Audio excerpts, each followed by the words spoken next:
Every winter, tens of thousands of migratory birds come to Poyang Lake. The Shu Mountain in Poyang Lake is the preferred habitat for a large wild cormorants to overwinter. During the day, they search for food everywhere. In the evening, a spectacular scene of thousands of birds returning to their nests was staged on Shu Mountain. Many tourists have come to watch birds.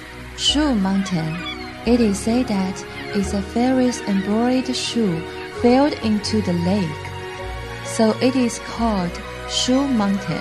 Shu Mountain is home to many birds and is known as the Bird Island.